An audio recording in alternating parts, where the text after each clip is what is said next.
Perfecto, entonces me confirma Pedro, si está viendo la presentación ya. Sí, señor. Perfecto, listo. Entonces voy a estar, como estoy compartiendo pantalla, voy a estar pasándome de la presentación aquí al chat para mirar el chat. Si va entrando alguien más, de todas formas la grabación queda. Y doy inicio entonces a esta sesión para el día de hoy. Bueno, Pedro, muchas gracias, y quien vaya ingresando, bienvenido y bienvenidos a la primera web conference del curso Geopolítica y Desarrollo Humano, que es del programa de Economía. Hace 3 días tuve la primera web conference de mi otro curso, el cual tengo a cargo en el programa de administración en la UNAD, que se llama Geopolítica. Quería aclarar eso, ¿no? Son 2 cursos de una base parecida. Lo que pasa es que el curso de administración tiene el desarrollo de geopolítica y cooperación internacional, que tiene que ver con todo lo que es los procesos de cooperación institucional entre los grandes organismos multilaterales y Colombia. Pero la base teórica de la geopolítica, como se entiende, es parecida a este curso.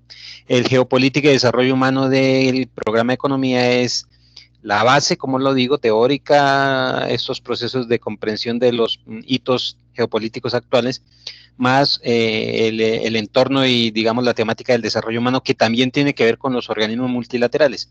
Todo lo que tiene que ver con la comprensión de los indicadores de desarrollo humano, cómo se mide, cómo se entiende el progreso, el desarrollo humano, por ejemplo, estos indicadores que tienen que ver con el desarrollo humano, índice de desarrollo humano, IDH de las Naciones Unidas, el índice de pobreza, todo lo que es necesidades básicas insatisfechas, estos elementos básicos, pero pues también está relacionado. El curso es sencillo. Aquí sí tiene, en administración tiene 2 unidades, aquí tiene 3 unidades, y está compuesto, como lo vamos a ver más adelante, de unas actividades muy puntuales, también que se desarrollan a lo largo del periodo, en donde se les solicitan sobre todo elementos, como le decía, teóricos, escritos, de consultar preguntas, etcétera, etcétera. Entonces, este curso, que es de 3 créditos, tiene, y es habilitable en economía, tiene pues sus 3 unidades. Me presento, yo ya llevo 5 años, algo más de 5 años como docente de la UNAD. Yo soy economista, soy magíster en economía, especialista en finanzas, y yo estoy, digamos, adscrito aquí al CEAD de la ciudad de Uitama, en la zona centro Boyacá, aquí en el departamento de Boyacá. Yo he sido pues docente en diversas universidades del departamento de Boyacá, y pues ya con estos años de experiencia en la UNAD, pues ya nos hemos venido vinculando a muchos procesos académicos importantes, como la investigación y otros procesos importantes, entre los cuales cuenta la realización y la participación de varias formas en nuestro evento insignia, que se llama Prospecta. Entonces, desde ya está la invitación al evento insignia Prospecta. Yo ya en el chat de para recordar, yo ya abrí el chat de nuestro curso de Geopolítica y Desarrollo Humano ahí en Teams. Ya quedó, no lo abrí como chat, pero quedó como grupo. Siempre les he venido enviando ahí las invitaciones a las web, la publicidad, los anuncios, y entre otras cosas ya les envié lo que es la invitación a Prospecta Internacional 2024 para este periodo. Desde ya invitados todos, invitado Pedro a participar en este evento. Ahí en la página web de Prospecta pues digamos, ya está la información. Creo que la tengo abierta aquí. Voy a pasar a esa página. No sé si Pedro, si la ve, me confirma. Prospectaunad.edu.co. Entonces aquí ya está la información de inscripciones, los Sí, costos, el profe, se valor. la ve. Perfecto. Entonces, al ingresar a Prospecta Internacional 2024, le voy a dejar aquí en el chat la dirección. Usted ingresa y mira, por ejemplo, el costo para estudiantes una vez de 160,000 pesos hasta el 15 de abril, la inscripción. Entonces se inscribe y puede ser, usted al inscribirse, voy a dejarle aquí Prospecta Internacional, www.prospecta internacional. No, Prospecta una, este es Prospecta, www.unad.edu.co. Listo. Entonces, al inscribirse, usted puede participar como asistente virtual. Si desea usted está en Santander, por ejemplo, se va a realizar en la ciudad de Tunja, aquí en el departamento de Boyacá, le queda relativamente cerca. Entonces, si quisiera también asistir como presencialmente a las conferencias, pues también puede hacerlo.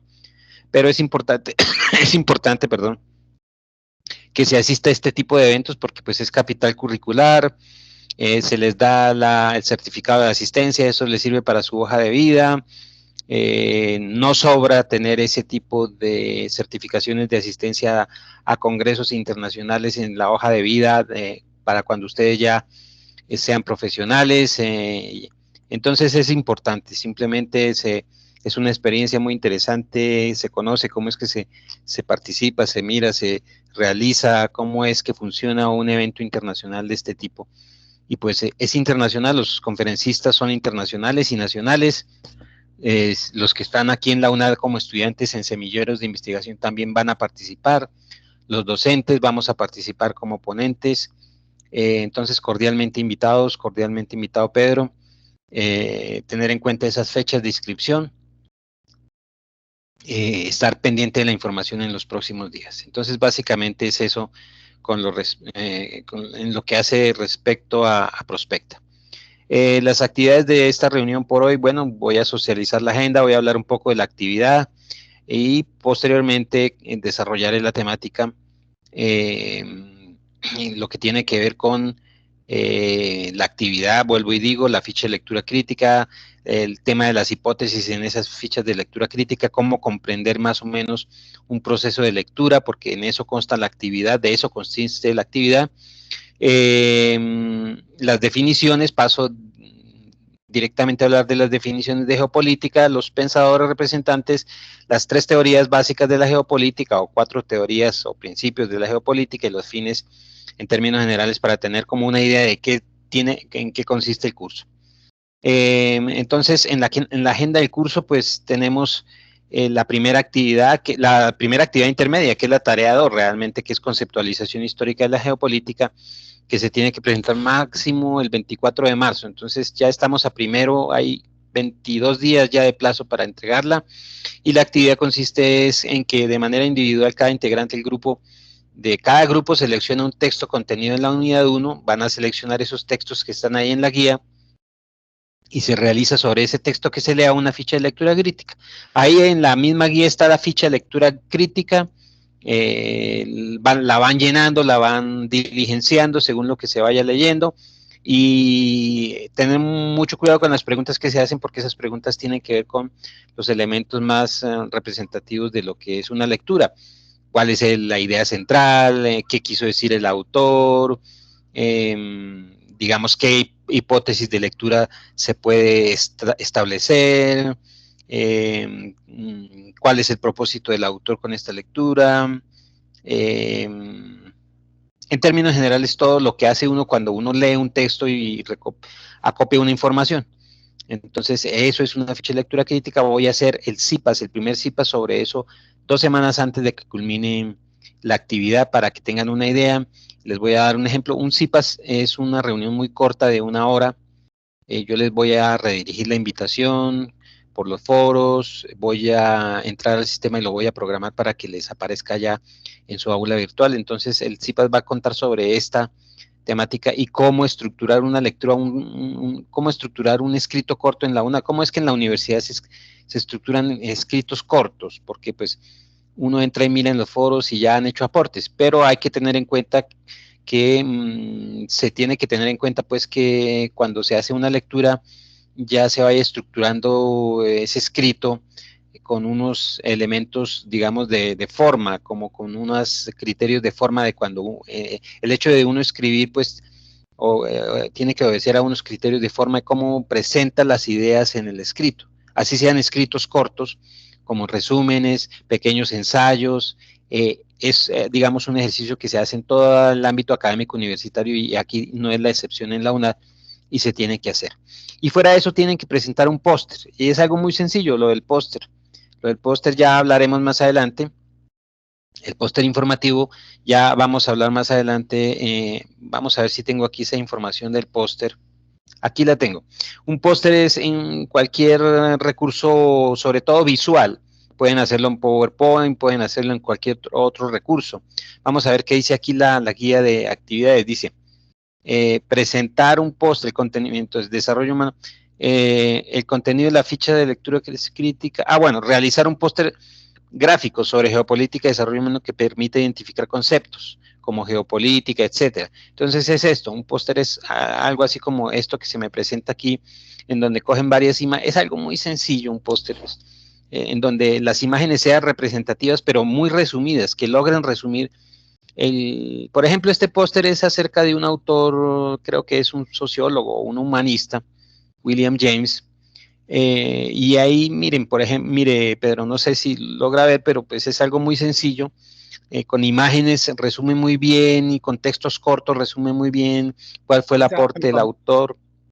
¿Sí? Profe, digamos, el póster sería así tipo mapa mental, sería Sí, tipo... sí, así, pero con más imágenes y esas imágenes deben ser representativas y textos cortos y es solo una paginita, un slash y lo pueden sacar aparte y entonces ese slash tiene, exacto, elementos de mapa mental, elementos de gráfico mental en donde se interconectan con flechas, pero resume con ideas cortas, con textos cortos, qué es lo que se quiere decir. Entonces, por ejemplo, este tipo de póster es un ejemplo. Es más, es muy sencillo.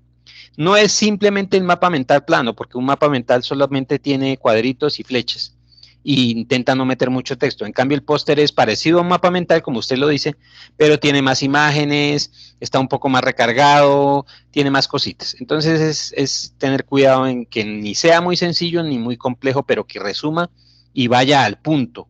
Diga muy bien resumido lo que quiere decir. No es más. Esas son las dos actividades y la otra actividad es participar en el foro con sus ideas, sus avances de cómo va el póster, de cómo va la ficha de lectura crítica, opiniones, voy así, opino que es esto, los compañeros que opinan, ese es el tipo de participación que quiero.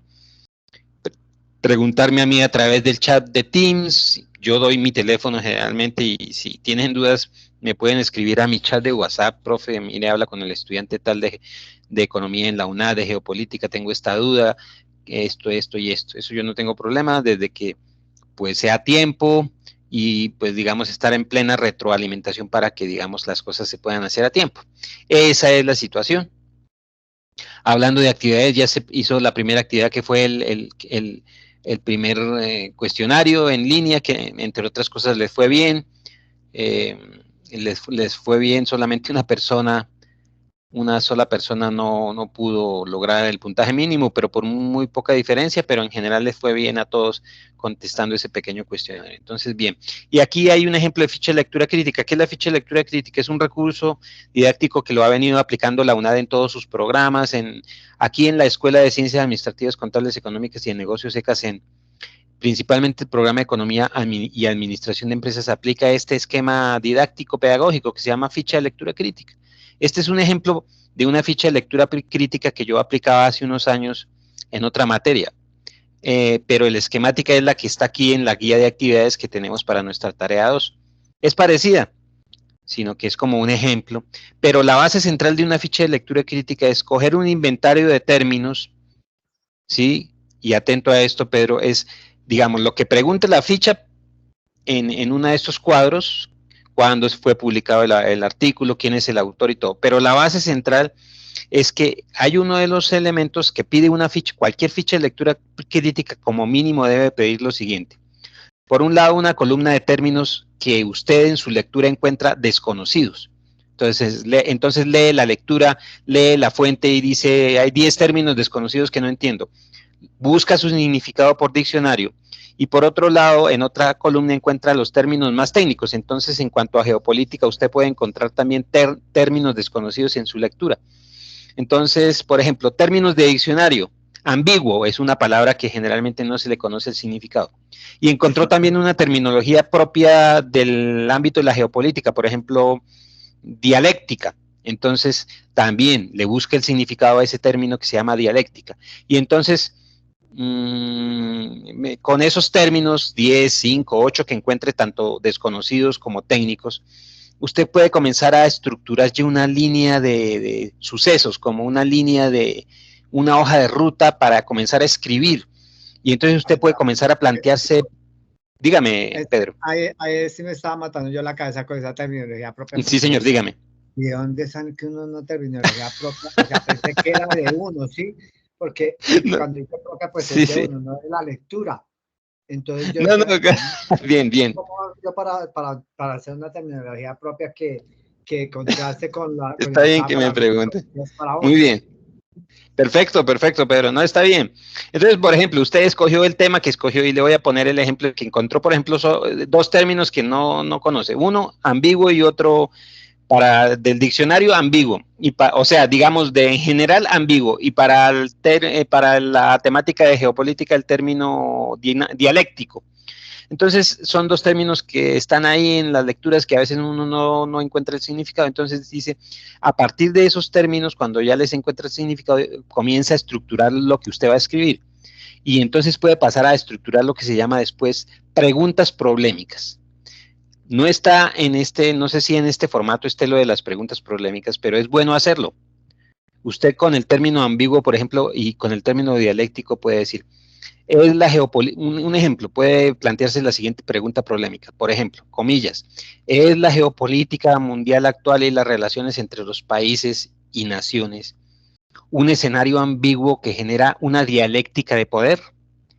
Esa es una pregunta que yo me puedo formular. Y entonces usted mismo, como tiene las fuentes de consulta, la lectura, lo que está leyendo, lo que está ahí en el programa, y dice, sí, según lo que he leído, contesto, sí, la geopolítica es un escenario ambiguo que genera una dialéctica o choque, o que genera unas relaciones complicadas, dialécticas, problemáticas, unas relaciones bélicas, unas relaciones complejas en el ámbito de las relaciones de los países. Ahí hay una hipótesis ya. Entonces usted ya comienza a definir los términos, como dice acá. Segundo, se plantea una pregunta central del texto que se llama pregunta problemática. Puede ser una o dos o tres.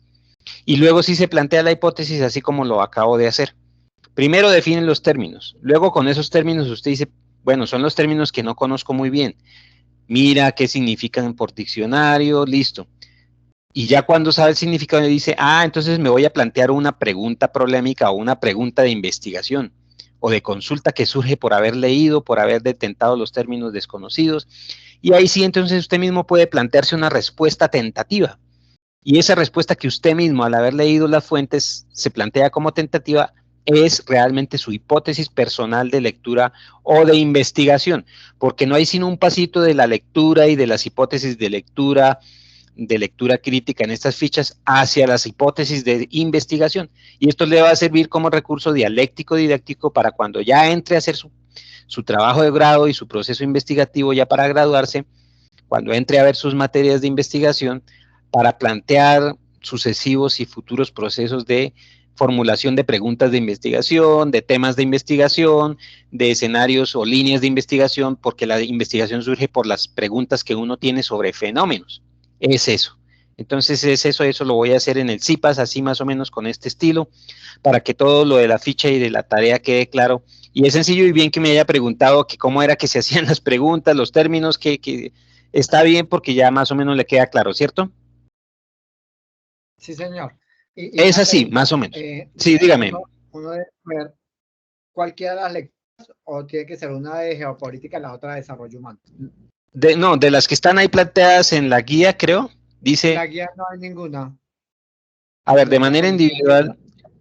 No, perfecto, no. Los textos, en la guía, los no sé si textos, con relación a los los textos, textos, y en los textos uno va a la...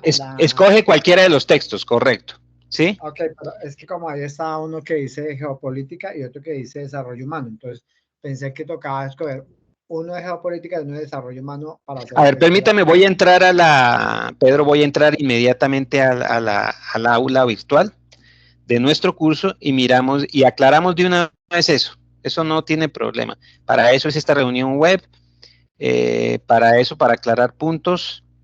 De una vez que queden claros, contraseña, permítame.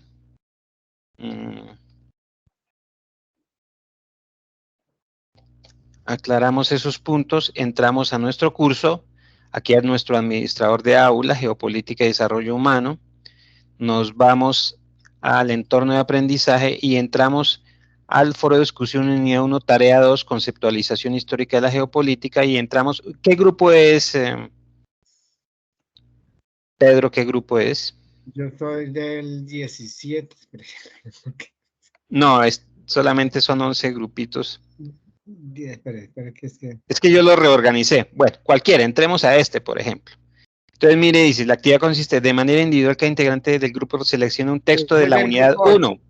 Ah, bueno, de la unidad 1, cualquiera de los de la unidad 1. Ahí no dice que tiene que ser este o este, sino cualquiera de los que quiera escoger de la unidad 1, de cualquiera.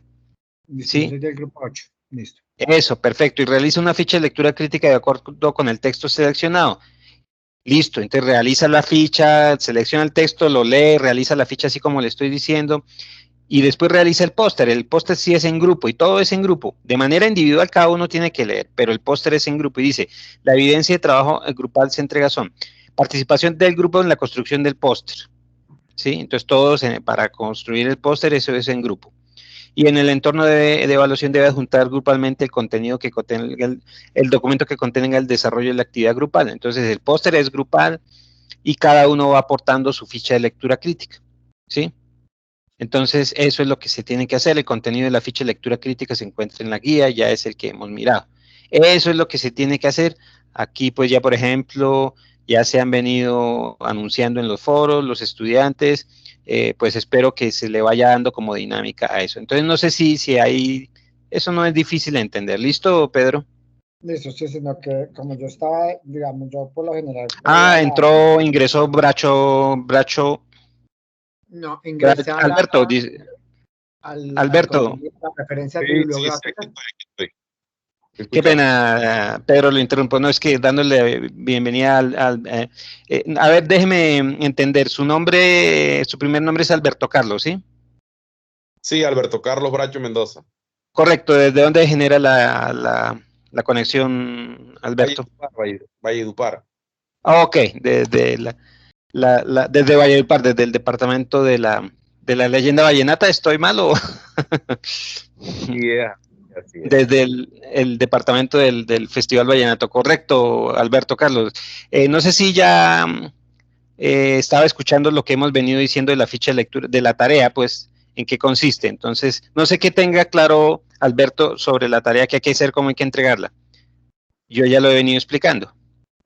Ya yo había leído y ahí vi que estaba hay dos lecturas en la unidad 1, Sí, señor. política y Correcto. desarrollo humano, algo así. Sí, Esas señor. son las lecturas que hay que escoger, ¿verdad? Eso, así como lo está diciendo Pedro, escoger cualquiera de las dos lecturas y desarrollar sobre esa lectura individualmente su propia ficha de lectura crítica con los criterios que he venido diciendo acá, no es más. Entonces la ficha de lectura crítica se encuentra abajito ahí dentro de la guía, es este formato azul, ¿sí? Y es llenar esos datos, cuál es el título del texto, en dónde fue publicado esta lectura escogida, cuál es el autor, quién es el autor. Esos son elementos preliminares de la ficha de lectura crítica que usted, sobre la lectura que cada uno de ustedes, como en el caso de Pedro y en el caso de Alberto, están escogiendo individualmente. La llenan, miran a ver qué más les pregunta, por ejemplo, actividades después de leer. Entonces, qué se aprendió de este texto, qué tipo de texto es, por qué. Entonces, por ejemplo, cuando se refiere a qué tipo de texto es, si es un texto científico, es un texto argumentativo, si es un texto descriptivo, analítico, si es un texto especializado, es divulgativo, ese tipo, eso lo pueden averiguar también por internet, qué tipo de textos, pero yo, como le decía a Pedro, voy a hacer un CIPAS en donde las 2 semanas antes de terminar la actividad, en donde explique ese tipo de cosas, de los tipos de lecturas y los tipos de escritos que se deben realizar en la universidad, en la UNAD. Entonces, por ejemplo, un ensayo corto, un resumen, qué se debe colocar en un escrito corto, cómo se debe abordar, si es un escrito argumentativo, si es un escrito analítico, si es un escrito de qué tipo, ¿sí? Descriptivo, ese tipo de cosas muy sencillas, porque la tarea es muy sencilla y es hacer, digamos, ese tipo de cosas. Entonces, hacen la ficha de lectura crítica y voy explicando ese tipo de cosas y voy a hablar del tipo de, porque como la mayor parte de las tareas tienen que ver con ensayos, voy a explicar eso y voy a explicar la ficha de lectura crítica, para qué es y qué es lo que he venido diciendo yo acá en estos últimos minutos. Un ejemplo de ficha de lectura crítica es este que yo venía utilizando en periodos pasados, en donde la base central de una ficha de lectura crítica es buscar los términos desconocidos y buscar los términos técnicos que tampoco se conocen. Entonces explico, ya le venía diciendo a Pedro, en el texto que escogí, por ejemplo, encontré la palabra ambiguo, y también encontré la palabra dialéctico. El término ambiguo es un término que generalmente hay que buscarlo por diccionario para saber su significado y es general. Cualquier texto puede tener esa palabra. Es un término general de diccionario que no se conoce. Y el término, por ejemplo, dialéctica, es un término ya más técnico de la terminología económica y de la teoría económica. Entonces, la dialéctica materialista, por ejemplo, de Carlos Marx. Entonces, es un término de la ciencia económica, del pensamiento económico que utilizó mucho, por ejemplo, la teoría del valor marxista. Entonces, hay que también detentar su significado. Entonces, son términos desconocidos generales y términos técnicos desconocidos, por ejemplo, de la ciencia económica. Entonces, buscan, por ejemplo, unos 5 términos de cada una de las 2 columnas y los encuentran su significado, y sobre esos términos, una vez habiendo encontrado el significado, ahí sí pueden pasar a hacer un hilo conductor con esos términos, y les aconsejo, no está en esta ficha azul, pero sí es bueno que lo hicieran. Con esos términos cogen y se plantean una pregunta central de texto, que se llama también pregunta problemática, porque cuando usted tiene unos términos y sabe ya su significado, que le han sido desconocidos y sabe su significado, y luego plantea una pregunta de investigación problemática, eso es plantear una pregunta de investigación sobre un fenómeno que se quiere abordar. Entonces, la ficha de lectura crítica lo voy a, digamos, divulgar yo en el CIPAS. Se van a dar cuenta que es un recurso pedagógico didáctico para abordar procesos investigativos de primera instancia. Entonces, una vez usted se plantee, por ejemplo, con esos 2 términos, como le decía Pedro, entonces, por ejemplo, con los 2 términos, ambiguo y dialéctico, me planteo yo la siguiente pregunta: ¿son las relaciones políticas y de poder entre los países y naciones escenarios ambiguos que predeterminan y generan contextos dialécticos en la geopolítica mundial? Entonces es una pregunta problemática que yo me planteé porque tenía 2 términos desconocidos que ya sé cuál es su significado. Y sobre esa pregunta que me planteé, yo digo, bueno, como me planteé una pregunta, yo le voy como que tratando de entender al tema y al texto y a los fenómenos de investigación de base. Y entonces ahí inician con preguntas, como diría alguien, el experto, la investigación nace sobre preguntas que nos planteamos sobre fenómenos. Ahí se genera investigación.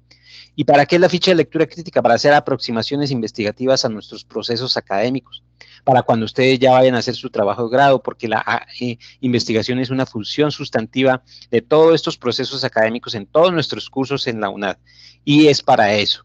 Y a partir de esa pregunta central, usted mismo puede generar una propia respuesta o, digamos, un postulado o una proposición afirmativa que trate de contestar a esa propia pregunta que usted mismo se formuló. Entonces usted mismo puede contestar: sí, las relaciones políticas entre países y estados son escenarios que generan, en condiciones de ambigüedad de intereses, contextos definitivamente dialécticos y dinámicos por la complejidad de los movimientos de las fuerzas productivas. Entonces ahí es un ejemplo que les estoy dando. Se pueden generar esas respuestas hipotéticas, que son afirmaciones un poco categóricas que pasan a ser eso, hipótesis. Y entonces esa es como la idea de manejar una ficha de lectura crítica. No hay procesos investigativos sin primero o previamente no hay preguntas sobre un fenómeno. Usted no puede generar investigación si no se está preguntando y no quiere saber en qué consiste el fenómeno, cuáles son sus componentes, en qué consiste ese fenómeno que quiere estudiar. Y si no hay preguntas, pues no se generan aproximaciones investigativas a los fenómenos. Es más o menos así. Entonces es para eso A partir de esa ficha de lectura crítica se pueden plantear entonces, como le digo acá, hipótesis, porque usted también puede detentar a través de esos procesos de fichas de lectura crítica, de preguntas polémicas, de hipótesis de lectura, también puede formular hipótesis investigativas que lo llevan a detentar, por ejemplo, 3 niveles de un proceso investigativo, en donde se habla de efectos, de causas, problemas y efectos de esos problemas. Entonces, por ejemplo, hablar de que la dialéctica, por ejemplo, de que las principales causas de las relaciones, digamos, de choque o las relaciones conflictivas entre los países son las relaciones económicas y el comercio internacional, ahí ya está sabiendo las causas de un problema. Entonces, saber, por ejemplo, el hecho de que entre China y Estados Unidos siempre ha habido conflictividad en sus relaciones políticas, económicas y sociales y sobre todo en su geopolítica. Ello obedece a unas causas por intereses económicos, las fuerzas productivas se mueven allí. Entonces ahí hay un abordaje investigativo a un tema, por ejemplo, geopolítico, u otros temas, temas económicos, temas que tienen que ver, por ejemplo, con las relaciones locales, las regiones, temas que tienen que ver con la economía nacional y su impacto en las regiones, etcétera, etcétera. Y entonces este tipo de escenarios generan todo lo que se llama problemática central, en donde se detentan los efectos y las causas de las problemáticas, sean regionales, nacionales, locales, internacionales, cómo nos afectan las relaciones internacionales a nosotros, Colombia como país, en nuestras diferentes regiones. Entonces, por eso la ficha de lectura crítica es un proceso para plantear hipótesis de base de lectura y también más adelante hipótesis en procesos investigativos, no es más. Entonces, ojo con esa ficha de lectura crítica, voy a invitarlos al primer CIPAS, en su momento les enviaré la invitación, y ya como Alberto acaba de entrar, entonces reitero la invitación a Prospecta, como lo venía diciendo. Aquí le expliqué a Pedro en que, pues, cuál era, 160,000 es el costo para estudiantes, aunque Alberto está un poco más lejos que Pedro, porque está en el departamento del Cesar y Pedro está aquí en el departamento de Santander. Prospecta se va a realizar aquí en el departamento de Boyacá, en Tunja. Esta vez le tocó a la capital, ya Prospecta se ha realizado en otros sitios del país, esta vez le tocó aquí a Tunja, la capital de Boyacá, aquí en el centro del país, en la región central andina. Entonces, cordialmente invitado también Pedro, Alberto Carlos, cordialmente invitado, ya Pedro ya sabe más o menos en qué consiste, el costo es de 160,000 para estudiantes. Ahí en esa página que dejé, prospectaunad.edu.co, está la invitación, está toda la información porque es el sitio web de nuestro evento insignia de la ECACEN, que es la Escuela de Ciencias Administrativas, Contables, Económicas de Negocios de la Universidad Nacional Abierta y a Distancia. Entonces, cordialmente invitados. Bueno, esta grabación va a quedar, yo les divulgo esta grabación de esta reunión. Entonces, que quede claro, actividad individual, selecciona las lecturas. Dígame, Alberto. Y eso no lo van a hacer virtual, solamente presencial. Pues bueno, entonces la aclaración vale. Entonces, usted se inscribe y ingresa como asistente.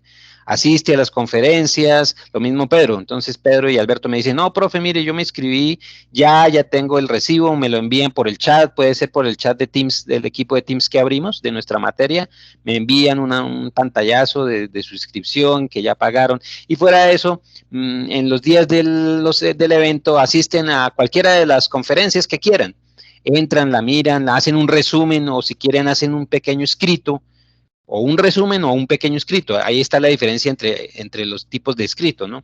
Vale más un pequeño ensayo que un resumen, pero ambos van a valer. Por ejemplo, yo les voy a valer el hecho de que hayan hecho un resumen o un pequeño ensayo o hayan entrado, necesito evidencia de que han entrado a alguna de las conferencias. Eso me va a servir a mí para asignarles máximo 50 puntos porcentuales en alguna de las actividades intermedias. Entonces, eso yo voy a valorar y ya tenemos indicación desde la ECACEN de dar el incentivo en calificación por su participación como asistentes. ¿Listo? Y así como asistente lo certifican a uno.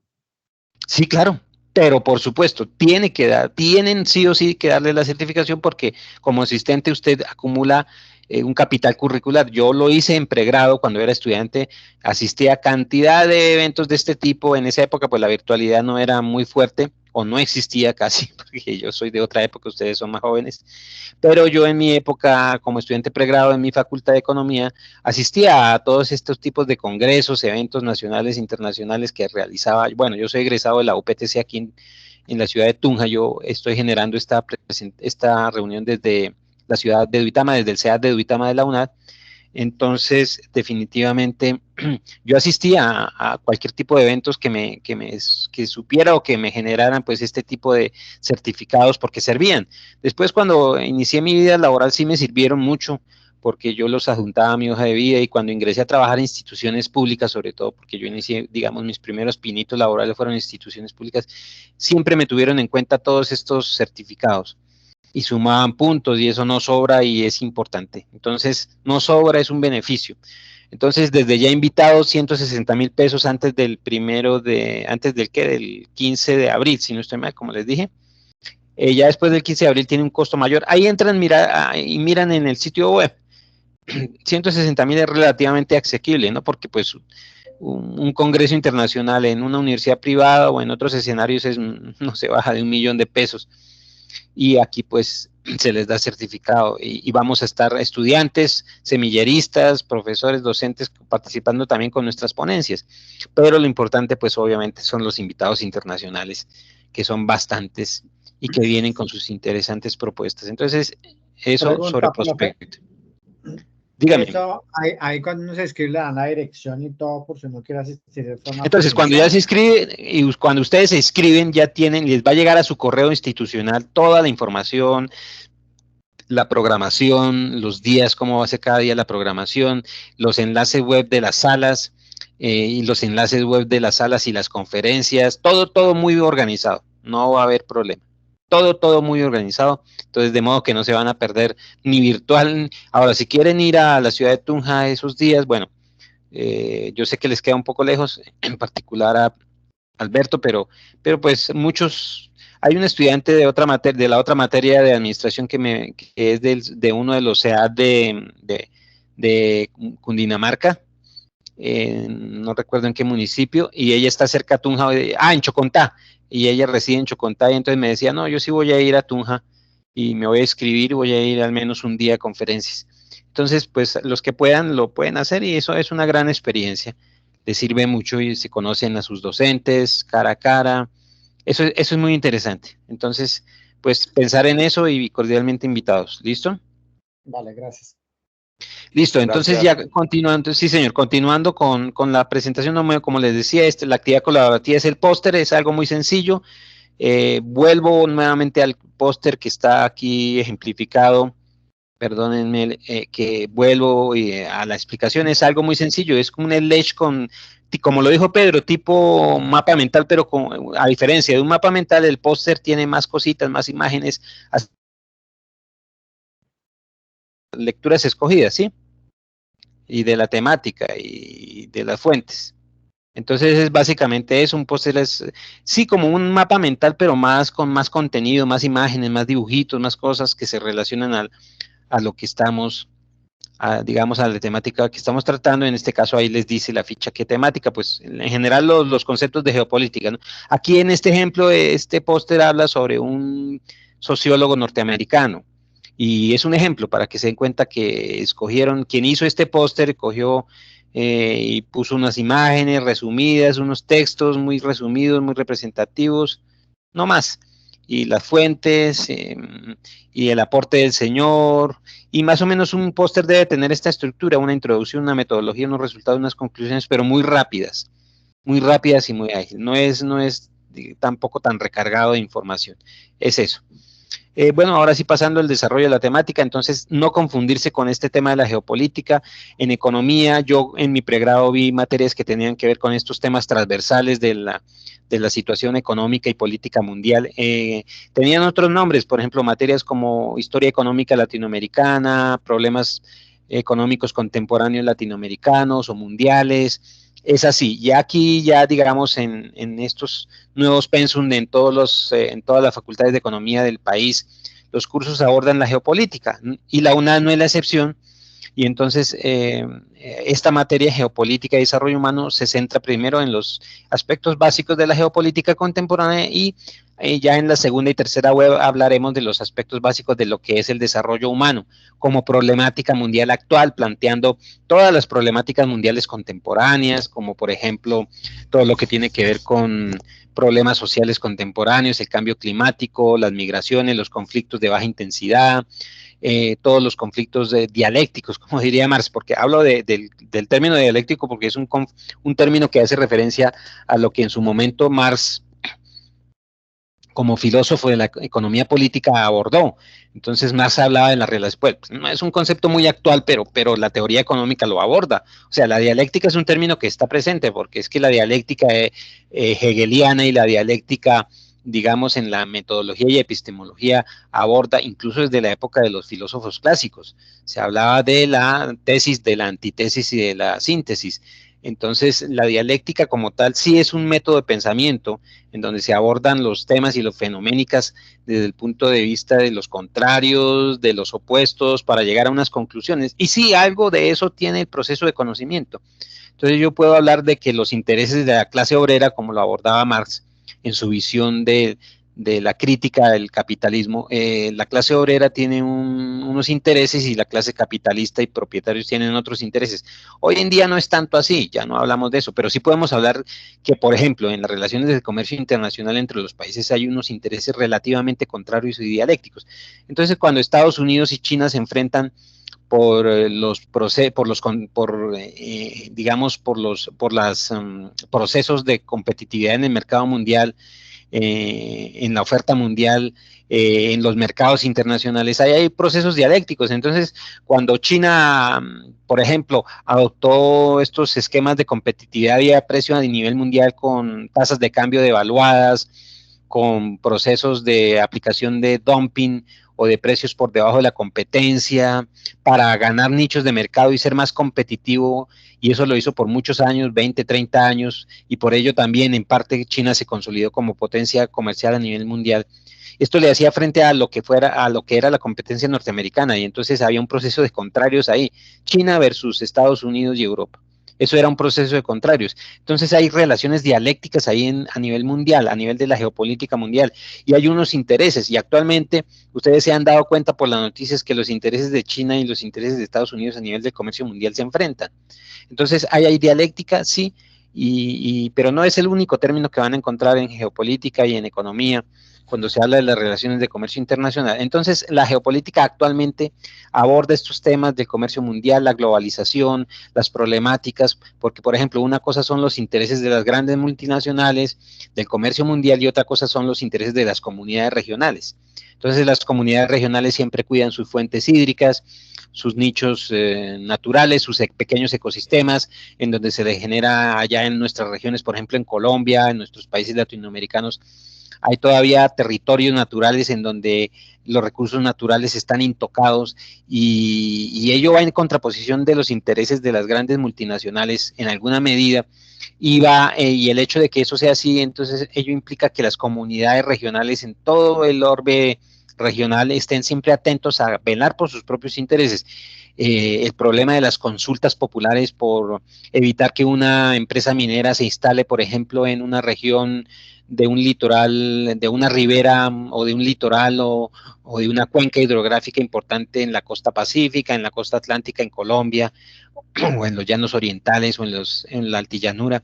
Eso implica unos intereses, porque están los intereses de las comunidades que quieren cuidar su entorno natural y están los intereses del desarrollo económico como tal. Parece ser que siempre hay contraposición de intereses. Entonces, hay elementos de la geopolítica que la geopolítica como ciencia actual analiza y que la economía, más que todo, diría yo, analiza. Entonces, el curso en general atiende a estas temáticas. Hay una unidad 1, origen histórico de los conceptos, ver cómo surgió la geopolítica y cómo era antes. Ahora, ¿cómo es la geopolítica? Yo la llamaría más que una geopolítica de la economía. Hay una unidad 2 en donde se habla ya del desarrollo humano y cómo, por ejemplo, todos estos procesos de desarrollo mundial implican también procesos de desarrollo humano bajo los parámetros, por ejemplo, de los grandes organismos multilaterales como las Naciones Unidas. Entonces, esa es otra problemática muy compleja y muy dialéctica, diría yo, porque es que una cosa es cómo miden las Naciones Unidas el desarrollo humano y otra cosa es cómo de verdad las comunidades, los grupos humanos, los grupos étnicos, las sociedades regionales quieren seguir viviendo o no, o deciden seguir viviendo o no deciden seguir viviendo o vivenciando. Entonces también esto está relacionado con elementos culturales, ancestrales, socioculturales, etcétera, etcétera. Una unidad 3, actualidad geopolítica y desarrollo humano, abordaremos esas problemáticas más puntuales, por ejemplo, la situación humanitaria grave que se desarrolló y se ha venido desarrollando, por ejemplo, en países vecinos como Venezuela, los conflictos internacionales que se están desarrollando actualmente y que, digamos, son una alerta mundial acerca de cómo van las relaciones mundiales y cómo los países de centro, como lo diría la teoría de la dependencia económica de allá de Raúl Prebisch y otros grandes teóricos de la economía de la dependencia, lo verían. Entonces, los países potencia, los países desarrollados, los países de centro determinan cómo se desarrolla un conflicto, influencian cómo se debe determinar un conflicto muy local como el problema de las nacionalidades en Europa. Entonces, el problema del conflicto en Ucrania versus una potencia mundial muy influyente que es Rusia. Y el problema que tiene que ver y está relacionado con sus propios entornos, sus propios contextos, sus propias nacionalidades y culturas. Entonces es un problema bien complejo. Y entonces hay unos principios fundamentales de la geopolítica. En un inicio se entendía como un análisis de las relaciones bélicas entre países, pero es más que eso. Es un análisis geográfico, económico, social, cultural y actualmente cómo están influyendo las grandes instancias internacionales de poder en esos entornos geográficos, culturales, en el imaginario, etcétera, etcétera, a través y generando pues en la mitad del sándwich todas esas problemáticas. Y por eso decía yo, y viene entonces el desarrollo humano. ¿Cómo exige las Naciones Unidas que se deba medir el desarrollo humano? Eso es una consecuencia de todo lo que estamos diciendo. Hay unos antecedentes históricos, económicos y políticos que se deben analizar cuando uno habla de las relaciones entre países, cuando uno habla de historia, de economía, cuando uno habla del comercio mundial, de la globalización, cuando uno habla de las relaciones entre países de centro, de periferia, cuando uno habla de países desarrollados y subdesarrollados, países emergentes, hay que analizar el contexto histórico, económico y político que ha venido surgiendo en los últimos 200, 300 o 400 años desde la consolidación del modelo capitalista histórico actual, que viene con la revolución industrial, que viene antes de la revolución industrial con el descubrimiento de los nuevos territorios, con la época colonial, la metrópoli española en Latinoamérica, los imperios, el imperio británico, el imperio portugués, cómo Europa y, por ejemplo, el imperio británico influyó en gran parte del mundo. Acuérdense que la época colonial tuvo dos fases, una primera fase que fue la época colonial de primera generación, que fue el colonialismo de metrópoli, y luego viene la segunda fase de colonialismo, por ejemplo, sobre todo, digamos, representado en el colonialismo del Imperio Británico de segunda fase, cuando Gran Bretaña tiene y maneja poder económico con las compañías comerciales a través de las rutas comerciales en sus países satélite, como lo fue la India de los años 1850 en adelante, el sudeste asiático con la hegemonía francesa, de Portugal en algunos territorios norafricanos y centroafricanos, Francia también, los Países Bajos, acuérdense de las colonias de los países de Bélgica y Holanda en los Países Bajos, en los países centroafricanos, acuérdense de la influencia colonial de Gran Bretaña en la India, acuérdense de la influencia colonial de Francia en lo que hoy es lo que después fue Indochina, después fue Vietnam, habiendo generado todo un conflicto con la guerra del Vietnam de primera fase y luego la guerra del Vietnam de segunda fase. Entonces, todos estos son consecuencia de ese poder colonial. Entonces, también desde la época de la colonia hay relaciones geopolíticas dialécticas, complejas, digamos, enfrentamiento, y luego viene también la época de la revolución industrial de segunda fase o segunda revolución industrial, luego viene el emerger de las nuevas potencias capitalistas del siglo XX y de la primera mitad del siglo XX, vienen los conflictos internacionales europeos para la conformación del Estado-Nación. Entonces hablamos de la guerra franco-prusiana, hablamos de las revoluciones en Francia, en los estados alemanes, hablamos de las revoluciones post-revolución francesa, hablamos de las revoluciones de la independencia de los países latinoamericanos y la consolidación de Estados Unidos como potencia, etcétera, etcétera, y hablamos del inicio pues del siglo XX y sus relaciones muy complejas, y hablamos de los dos grandes conflictos, la Primera y la Segunda Guerra Mundial, y hablamos de un hecho importantísimo que ha marcado y sigue marcando las relaciones geopolíticas actuales, y es la Guerra Fría, que fue una guerra de baja intensidad política, más no directamente bélica, que se llamó la Guerra Fría, el enfrentamiento entre los dos bloques del mundo, la URSS por un lado con su modelo económico centralista y comunista, y por otro lado los aliados de Estados Unidos y Europa Occidental con su modelo capitalista, y esto sigue casi que permeando, porque hoy en día, aunque la URSS se convirtió en Rusia Federal, la Federación Rusa, Rusia sigue siendo un importante actor político con sus aliados y formando un bloque de países emergentes que son el bloque, más que todo yo lo llamo el bloque orientalista, que es Rusia, China, la China de hoy, que aunque es un país capitalista por antonomasia, tiene un gobierno totalitario comunista. Y Corea del Norte, y digamos es un bloque que siempre se enfrenta, digamos, a los valores occidentales. Entonces estos antecedentes históricos políticos van desde el siglo XV, pasando por el XVI, XVII, el XVIII, el XIX, y ahí está también la participación del surgimiento del conocimiento científico, la revolución científica, el enciclopedismo francés, la famosa ilustración francesa, la revolución del conocimiento y el surgimiento de las ciencias, la revolución industrial como eje de desarrollo tecnológico y económico del mundo. Bueno, y el desarrollo y consolidación de las democracias, sobre todo occidentales, modelo económico y político que sigue, o sobre todo modelo político que sigue, que han seguido como ejemplo la mayor parte de los países del mundo, y en Latinoamérica pues no sé, es la excepción. Entonces esos antecedentes están presentes, verlos aquí en esta presentación yo los tengo, yo les voy a todos ustedes voy a enviar la grabación de esta web, y les voy a enviar también, si me lo solicitan, esta presentación. Entonces me dicen, profe, facilíteme la presentación de la web que hizo qué día, para yo mirar a ver qué más me sirve de esa presentación, qué más insumos para hacer mi trabajo, presentar mi informe o resumir, no sé, les puede servir para mucho. Aquí esta información es muy resumida, pero les sirve como de punto de referencia.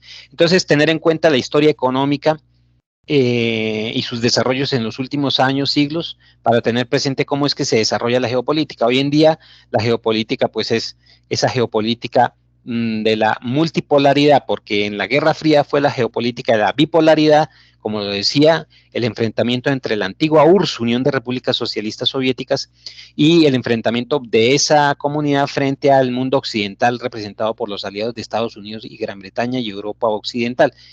Entonces, eso devino en unos conflictos, eso lo veremos en la segunda web, unos conflictos de baja intensidad bélica. Ahí sí, gran ejemplo de ello fue la Guerra de Corea, que de un lado Rusia y China apoyaban a Corea del Norte comunista, y de otro lado las Naciones Unidas, Estados Unidos y Gran Bretaña apoyaban a Corea del Sur. Y luego vino la Guerra del Vietnam en su primera fase, en donde Indochina se enfrenta a Francia en los años 50, pero en la segunda y tercera fase, en los años 60 y hasta 1975, Vietnam se enfrenta a Estados Unidos por intentar imponer el comunismo en toda la zona del Vietnam.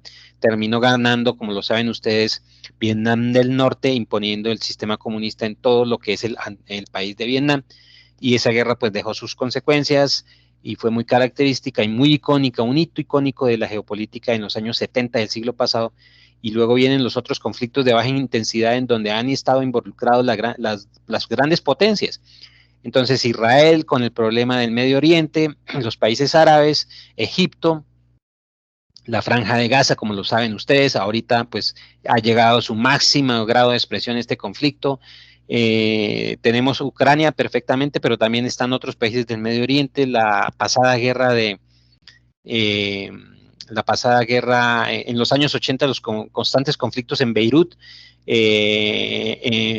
y con participación también de Egipto, todo el Medio Oriente involucrado en esta problemática, y está de por medio el apoyo de Estados Unidos en contra del apoyo de países heterodoxos como Irán, Rusia, China, etcétera.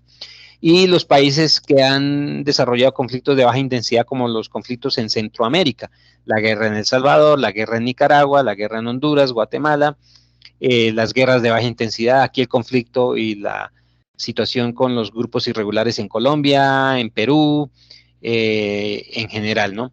Y pues otro tipo de conflictos de muy baja intensidad en México, el ejército zapatista, etcétera. Bueno, esto tener en cuenta, y esa es, digamos, la máxima expresión de la geopolítica, los conflictos de baja intensidad. Así se llaman, conflictos de baja intensidad. Bien, las bases teóricas, entonces, las bases teóricas de la primera geopolítica. Antes la geopolítica no es como la conocemos hoy, abordaba las problemáticas más que todo conflictivas, sí, entre los grandes imperios. Entonces se comienza a hablar de geopolítica cuando los primeros teóricos de la geopolítica hablaban de, sobre todo, el enfrentamiento bélico entre los países de Europa por allá hacia los 1850. Entonces era el enfrentamiento constante entre los grandes países potencias de la época, que ni siquiera eran estados-naciones o estado-nación bien conformados como los conocemos hoy, sino eran confederaciones, reinos, o imperios en decadencia como el Imperio Austrohúngaro. Entonces una guerra constante era entre Gran Bretaña y el Imperio Austrohúngaro, lo que quedaba del Imperio Napoleónico en Francia contra España, y era enfrentamientos entre casas nobiliarias, casas reales, lo que quedó después también del enfrentamiento de las guerras religiosas de la Reforma Protestante, y luego de las guerras entre casas nobiliarias, como la famosa Guerra de los 100 años y la Guerra de las Dos Rosas. Y entonces también eran guerras por sucesión de casas nobiliarias. Entonces la guerra de sucesión en Austria-Hungría, en donde participó Inglaterra, en donde participó Francia, España. Acuérdense que Austria-Hungría, el imperio de los Habsburgo, tenía influencia en España, Países Bajos, y era un constante poder que se enfrentaba frente al poder que le hacía contrapeso, que era el poder de Gran Bretaña y sus valores democráticos que ya estaban como consolidándose, su estilo de vida política. Entonces era enfrentar el estilo de vida política consolidado de la Gran Bretaña con su modo parlamentario de gobierno y su digamos, estilo de gobierno, que era una monarquía parlamentaria desde siempre ha sido, y frente a los valores totalitarios monárquicos del Imperio Austrohúngaro, la Casa de los Habsburgo, y en ese sándwich siempre estaban los Países Bajos, España. Acuérdense de Carlos V y I, que pertenecía a la Casa Real de los Habsburgo. Carlos I, V de Alemania y I de España, o lo contrario, no recuerdo, y porque pertenecía a los Habsburgo por línea materna o paterna, si no estoy mal, y entonces eran conformaciones de regiones imperiales, y entonces los intereses por controlar territorios y recursos económicos de las casas reales hacían y generaban esos conflictos. Ya después la conflictividad pasó a ser una conflictividad entre países ya más conformados. Entonces vemos la guerra franco-prusiana, la lucha de Italia por unificarse como nación, acuérdense de Garibaldi y de Víctor Manuel y su lucha por conformar los estados italianos como un país. Lo mismo los confederados alemanes, los electores que llamaban, el elector de Bremen, el elector de Baviera, el elector de Prusia, que digamos fue una lucha de todo el siglo XVIII-XIX por conformar un estado alemán. Y Francia, desempolvándose de su letargo de monarquía decadente de los Luises, de los Borbón, por conformar un país que rompía con el esquema de las monarquías. Entonces, con la revolución o post-revolución francesa, y luego post-periodo napoleónico.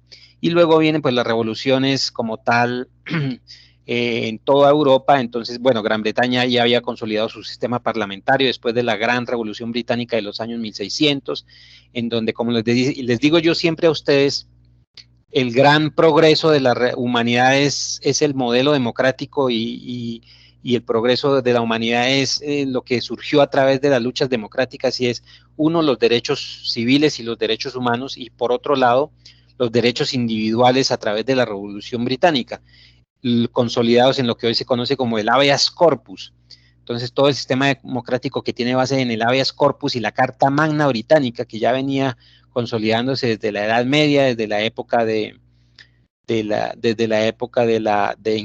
la misma conquista normanda en Inglaterra, y desde el cambio digamos, de dinastías, allá en la invasión normanda en 1066 a Gran Bretaña, etcétera, etcétera. Entonces, acuérdense por allá de Juan Sin Tierra, Eduardo el Confesor, bueno, etcétera. Estos son hitos históricos que no es necesario entrar en detalle, pero que hay que tenerlos en cuenta. Y conforman a Gran Bretaña como nación, y hacia los 1600, los intereses de la corona, de la Casa Real Británica, no sé si fue los reyes Jacobo o los reyes Carlos I, no recuerdo, que pertenecían, no sé si a los Estuardo o a otra casa real, tenían intereses, digamos, muy monárquicos en gobernar, sin contar con la regulación del Parlamento, de la Cámara Baja y de la Cámara de los Lores y la Cámara de los Comunes en Inglaterra, ¿no? Recuerden. Y entonces es cuando todas las clases sociales británicas le ponen un tate quieto al rey, porque el rey quería cobrar impuestos para financiar sus conflictos internacionales de manera inconsulta frente al pueblo. Y entonces es cuando todos los concomitantes, toda la sociedad británica representada en la Cámara, en las cámaras del Parlamento, le ponen una regulación, le imponen una regulación al rey, el rey no quiere aceptarla, y es cuando lo deponen, lo decapitan, y esto de todos los sucesos que vinieron después con la de deponer al rey, con la dictadura de Oliverio Cromwell, bueno, etcétera. Esto es un proceso en donde se conforma la democracia como tal, en donde hay una división de poderes. A eso voy, la división de poderes y la conformación del verdadero Estado-nación. Actualmente, el mundo moderno, pues es eso.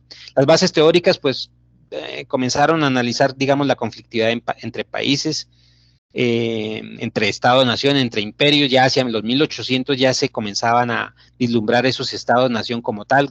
¿Y qué es un Estado-nación? Un Estado-nación es eso. Un Estado-nación es pues un territorio, una población con una institucionalidad, con una constitución, con unas leyes, con una división de poderes ejecutivo, legislativo, judicial, y eso se conforma en el transcurso de estos sucesos históricos, la conformación del sistema democrático. En los países europeos actualmente pues existe la democracia parlamentaria, como en Gran Bretaña, en donde hay un representante que es el primer ministro. Acuérdense de los primeros ministros británicos, como por ejemplo David Cameron, Theresa May, el actual ministro de Gran Bretaña, no recuerdo cómo se llama, que entre otras cosas es de origen pakistaní, si no estoy mal. Acuérdense de Margaret Thatcher, la famosa dama de hierro, la primera ministra más polémica que ha tenido Gran Bretaña, John Major, pero es la cabeza digamos, del ejecutivo, pero todo representado en el poder del rey, que termina siendo una figura de adorno, ¿no? Porque pues allá, digamos, el Parlamento británico ejerce muchas funciones de control.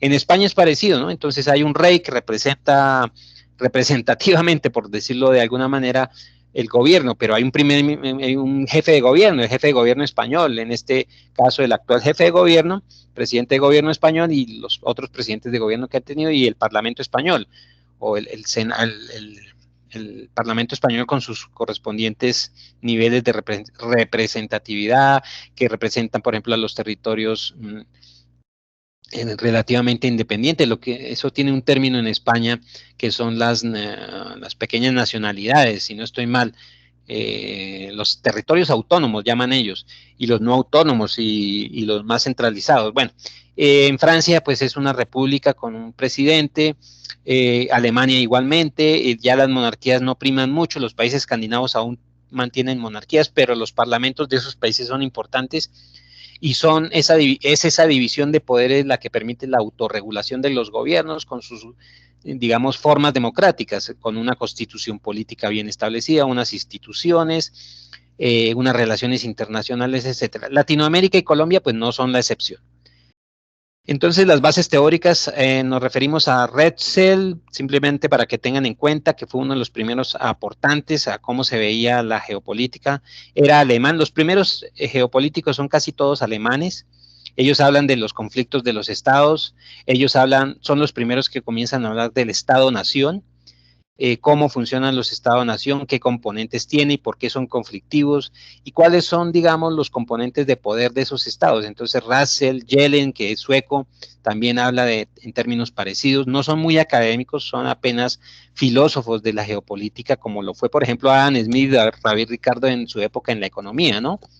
Entonces, David Ricardo, John Stuart Mill, Adam Smith, David Hume, Quesnay, acuérdense que son los clásicos de la economía, por allá entre los años 1600, 1700 y principios de los 1800, con Ricardo y John Stuart Mill, con sus últimos aportes a la teoría de las ventajas comparativas, ellos comienzan a ver la economía como una ciencia. No era ciencia como tal, pero ya se estaba conformando como una ciencia. Aquí pasa lo mismo. Estos filósofos como Russell, Yellen, son los primeros Yellen y Haushofer son los primeros que comienzan a hablar de las relaciones internacionales, sobre todo con el análisis de lo que es la conflictividad. Haushofer, también alemán, casi todos eran de origen militar, o sea, ellos tenían una formación más que todo de estrategas militares, porque pues Prusia y Alemania fue una potencia militar toda la vida y esto hace parte de lo que fue la característica de Alemania y los países alemanes y centroeuropeos, siempre enfrentándose unos con otros, por eso había una teoría del belicismo. Pero son los primeros que hablan de los estados-nación, sus componentes, cuál es la base del poder, el poder militar.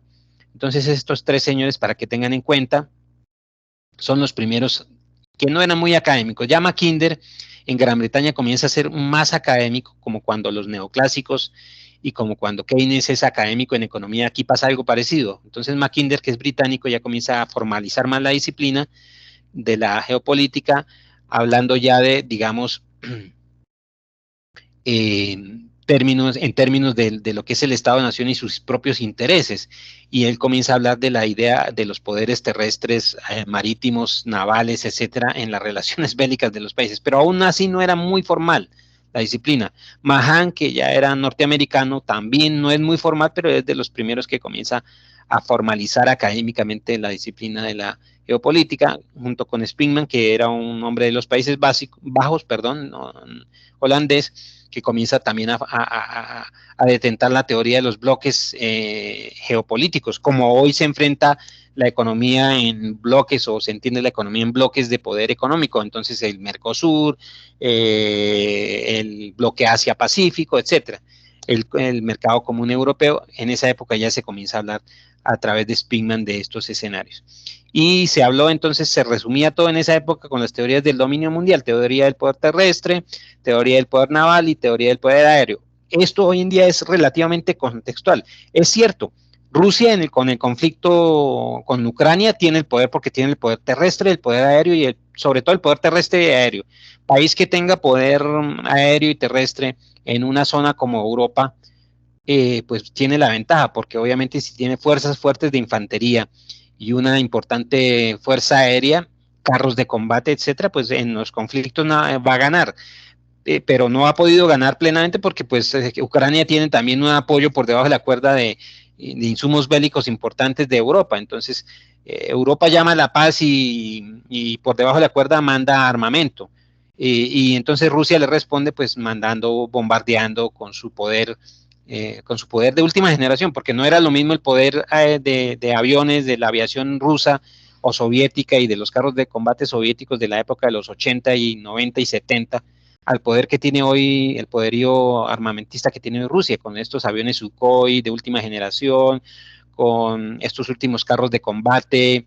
Ya no es la época del tanque T-37 y T-50, sino es el tanque actual, que es el tanque 75, algo así, que es un tanque de última generación, con todos los desarrollos de la tecnología de la comunicación por GPS, con el lanzamiento de obuses que se guían por calor, con triangulación por satélite. Bueno, hay una cantidad de desarrollos tecnológicos que tienen hoy en día los carros de combate, los antitanques, los que lanzan misiles, a diferencia de lo que había en la época de los 70, y ni qué decir de la época de la Segunda Guerra Mundial, que fue la génesis de las fuerzas terrestres, los carros de combate, los desarrollos de infantería, fusiles de asalto, etcétera. Eso es algo muy complejo que ha venido evolucionando, y Rusia pues está siempre rezagada de Estados Unidos, pero no se queda muy atrás. Entonces Rusia, si Estados Unidos se ha generado, por ejemplo, en el poderío aéreo, si Estados Unidos tiene los aviones de combate de última generación, el F-35, el F-22 Raptor, el F-35 y unos aviones sigilosos de última generación antirradar. Rusia no se queda atrás porque desarrolla el Sukhoi 35, el Sukhoi 40, estos aviones de sigilo de última generación, copia la tecnología, y atrás viene China con los nuevos desarrollos bélicos. Entonces China tiene sus últimos aviones de combate, y al lado de China está Israel con sus desarrollos bélicos, con sus, ya no es el Kafir de los años 70, a los cuales le compró Colombia varias unidades, sino son los últimos aviones de combate israelí.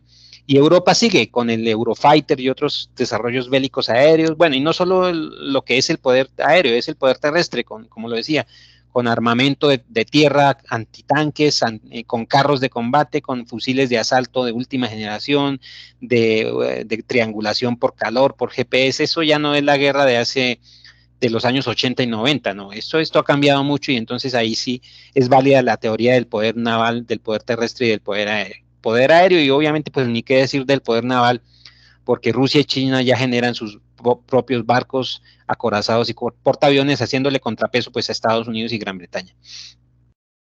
Bueno, y termino esta presentación con las finalidades de la geopolítica, se las dejo para que la piensen.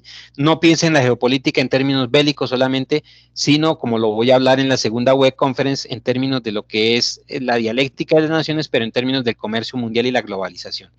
Esto era una primera aproximación a la geopolítica, cómo fue la geopolítica en los primeros años de la ciencia, así como la economía tuvo una génesis como ciencia.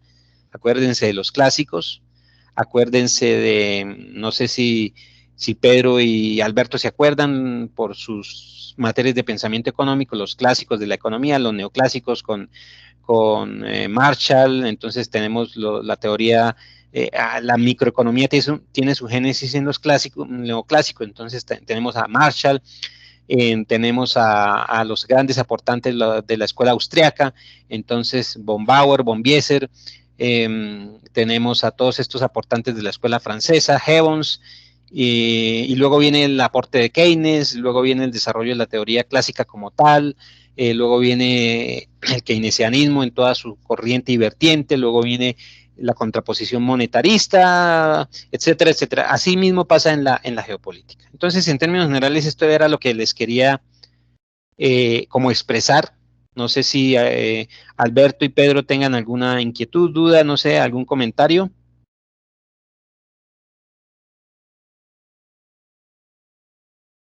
No, profe, de mi parte todo claro, gracias.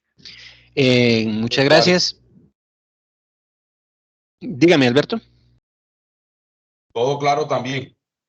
Listo, no confundirse con esto porque hay mucho de historia acá, mucho de historia de lo que fue el capitalismo en el siglo XIX-XX, de lo que fueron las relaciones mundiales con la Guerra Fría. Es muy sencillo, entiéndanlo, es una dialéctica de intereses económicos, y para hacer sus escritos, pues mirando y extractando lo más importante de las lecturas.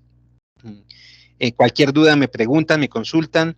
En el CIPAS, un CIPAS es una reunión de 1 hora que estaré haciendo cuando yo los invite, sobre todo para técnicas de redacción y esas cosas, qué es lo que quiero que me contesten en cada una de las actividades, cómo quiero que me las aborden, para que no haya confusión en eso. La parte teórica de los conceptos, por favor, no confundirse, no asustarse, porque pues parece complejo. Yo sí tengo una duda. Dígame, Pedro. El póster, sí, claro.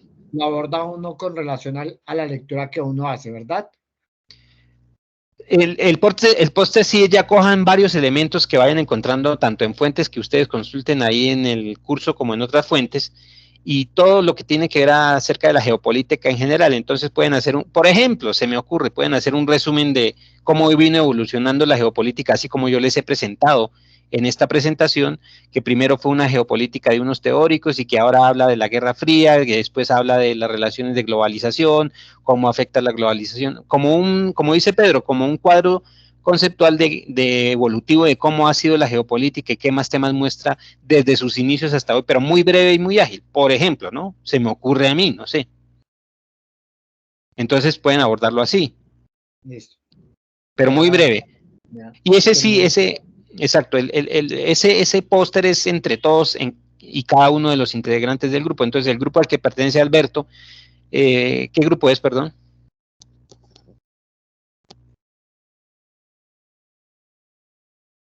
O al grupo al que pertenece, Yo soy el ya. 8. Yo soy ¿el el grupo qué? 8. Ah, 8. perfecto. El 8 y Alberto es el grupo.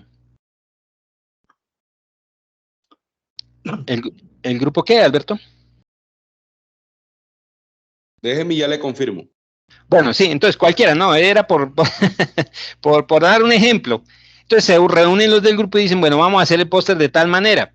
Y vamos a colocar el póster en el estilo que, bueno, en el póster se va a hablar sobre la Guerra Fría, o en el póster se va a hablar cómo ha evolucionado la geopolítica, o cómo han evolucionado las relaciones entre países. Y tomamos estas imágenes de aquí, de allá, un texto corto y así, pero que se pongan de acuerdo. Esos aportes los van, digamos, como divulgando en los foros y yo me voy dando cuenta de cómo va evolucionando el trabajo. Acuérdense que queda prácticamente un poquito menos de un mes para entregar esa actividad. ¿Listo? Y Ok, el grupo mío es el 2. entonces se ponen de acuerdo, todos están de a 5, solo hay un grupo de menos de 5, no importa. Y con la ficha de lectura crítica, si cada uno escoge su lectura y me va mandando la ficha de lectura crítica que han desarrollado, van haciendo los avances y yo voy mirando que han participado. En la guía de actividades hay una rúbrica. La rúbrica dice los criterios que yo evalúo. Pues tengo que ceñirme a eso. Entonces, por ejemplo, si Alberto y Pedro participaron, los vi que participaron en sus correspondientes foros y tienen fuera de eso muy bien su ficha y su póster y todo, pues van a sacar muy alta nota. ¿Por qué? Porque pues todos los criterios de la rúbrica de evaluación están ahí. Entonces, participación, divulgación de avances, fuera de eso el póster, fuera de eso la ficha, todo. Entonces, y más, les pido el favor, tanto Alberto como Pedro me dicen por chat o por el chat de nuestro curso que ya fue abierto, que espero que estén siempre atentos al chat de Teams de nuestro curso. Profe, para recordarle que yo participé en la primera web conference, estuve atento para que me asigne los puntos. Más de los puntos que generalmente se asignan por entrar a una web conference, eso ya también hay unos criterios. Pueden ser entre 1 y 5, 1 y 8 puntos adicionales. Como les decía, cuando vayan a ir a prospectas y deciden participar, inscribirse y participar, me mandan las evidencias, para eso me mandan algún resumen de alguna conferencia, eso va a ser entre uno, ya en toda ECACEN ya se estableció por parte de los docentes que se van a asignar entre 1 y 50 puntos de calificación adicionales para quienes estén en prospecta, para los estudiantes que ingresen a hacer, digamos, que se inscriban como asistentes a prospecta. Obviamente hay estudiantes que están en semilleros de investigación y ellos pues irán a hacer ponencias, pero ese es otro tema muy aparte. Ustedes si se deciden inscribir a prospecta y asistir, pues me hacen saber y yo, digamos, les voy a dar su incentivo, sobre todo para la calificación de la última actividad intermedia, versaría esos 50, máximo 50, puede ser entre 1 y 20, 1 y 30, según lo que decidan mandar, ¿no? Entonces, si por ejemplo llegan y entran a una conferencia y deciden hacer un pequeño escrito de una página de la conferencia a la que asistieran, entonces yo les doy tengo que darles 50 puntos que les ayude mucho a la calificación de alguna de las actividades, sobre todo la última actividad intermedia. Y aquí con respecto a participar en este web conference y también por participar en el CIPAS, yo les puedo dar entre 1 y 3 o 4 o 5 puntos. Entonces, en el próximo CIPAS, que es el primero, yo veo que, por ejemplo, entró Pedro o entró Alberto y participó en el CIPAS, entonces me dicen, profe, yo participé en el CIPAS también, para recordarle, para que me den mis puntos adicionales. Entonces, 5 puntos por web y 5 puntos por CIPAS, pues es bueno, porque, por ejemplo, a veces no les va muy bien en el escrito o en el póster o en alguna de las otras dos actividades intermedias, también no tienen muy alta la calificación. Entonces, yo siempre asigno y 10 puntos, por ejemplo, les sirven mucho. Si sacaron 30 y llegan a sacar 40 o de 170 llegan a sacar, por ejemplo, un puntaje por web y otro puntaje por CIPAS, pues es importante. Entonces es eso en términos generales. Con respecto a todo lo que es la retroalimentación, cualquier duda que tengan, siempre consúltenme. Yo reitero también, pues si se quieren comunicar conmigo por el chat de WhatsApp de mi teléfono, lo acepto, no tengo problemas. me dicen, profe, tengo esta duda, y ahí en el proceso pues vamos contestando en los foros, también por el correo interno, profe, tengo esta duda, también por el chat de Teams, profe, nos ¿Y cómo podemos haces para el reunir. número telefónico? Claro que sí, entonces mi número telefónico ese lo tengo ahí, siempre lo genero al principio de los foros. Entonces yo dejo ahí mi número telefónico para que pues por cuestiones de seguridad aquí en las reuniones de Teams no acostumbro, ¿sí? Pero Ok, entonces, pero para Alberto y para Pedro, entonces entran a los foros y yo siempre que me presento con mis datos, doy mis datos todos, mi teléfono, pues no es obligación a uno como docente dar su teléfono por cuestiones de seguridad, pero pues yo personalmente ha sido una decisión mía. Yo sé que los estudiantes me dicen, profe, yo soy el estudiante Alberto, o soy el estudiante Pedro, ya se acuerda de mí, tengo esta duda y yo no tengo problema. Entonces ahí en mis datos al inicio de los foros, el foro de presentación inicial en el primer entorno, y también cuando he abierto los foros de las actividades también acostumbro a dar mis datos. Pero cualquier cosa me comunican por el Teams, me dicen, profe, puedo llamarlo, mi teléfono es este, o cualquier duda, o podemos hacer una reunión por Teams para que me explique esto, no tengo problema. Entonces no va a haber problema. Si tienen dificultades para presentar la actividad en los tiempos establecidos, me dice, profe, he tenido estas dificultades, me puede dar un plazo. Entonces ahí es cuando ya vienen las calificaciones temporáneas. Si veo que están interesados y me manifiestan problemáticas, generalmente eso no les afecta a la nota, porque me doy cuenta de que me dicen, profe, tuve este problema, no pude, entonces por eso doy un tiempo después digamos, del plazo, vuelvo a dar un placito más extemporáneo, para que me digan, tuve esta dificultad, le puedo presentar el trabajo. Entonces, es eso, no, para mí no es complique. Entonces, pero sí es importante que me lo digan, que manifiesten, y yo reconozco ese interés, y por eso acepto con un plazo más las actividades que no se pudieron alojar en el entorno de evaluación, etcétera, o me dicen, tuve este problema, o no voy a alcanzar, o esto. Es eso. Entonces, digamos, esperemos que estemos siempre en contacto y retroalimentándonos con todas las dudas, dificultades que se presentan. Y pues les agradezco haber ingresado a esta presentación, a Pedro allá en Santander, en Chipatá, en el departamento de Santander, en el municipio de Chipatá, que como le decía yo conozco porque pues por cuestiones personales me desplazo seguido los fines de semana al municipio de Site en Santander. Yo resido aquí en la ciudad de Uitama, en Boyacá, en la zona centro Boyacá. Aquí estoy adscrito al CEAD de Duitama, aquí, que es un CEAD relativamente grande, con una muy bonita edificación, con un número de estudiantes interesantes, y pues estoy muy atado aquí a esta zona centro Boyacá. Y pues Alberto, muchas gracias por conectarse desde allá, desde el departamento del Cesar. Yo sé que es un poco lejos y que a veces la comunicación no es muy fluida, pero pues yo sé que allá también la actividad de la UNAD es importante. Entonces, pues muy bien que estén siempre pendiente, y a todos que vean esta grabación, pues invitarlos a Prospecta. Entonces, Alberto y a Pedro, muchas gracias. Voy a dar por terminada la reunión, y pues voy a dar por cerrada la grabación. Muchas gracias, profe. Que tenga feliz fin de Bueno, semana. muchas gracias, Pedro. Al Bueno, compañero, Alberto, igual al muy compañero amables. Alberto. Gracias. Bueno, entonces voy a tener la grabación.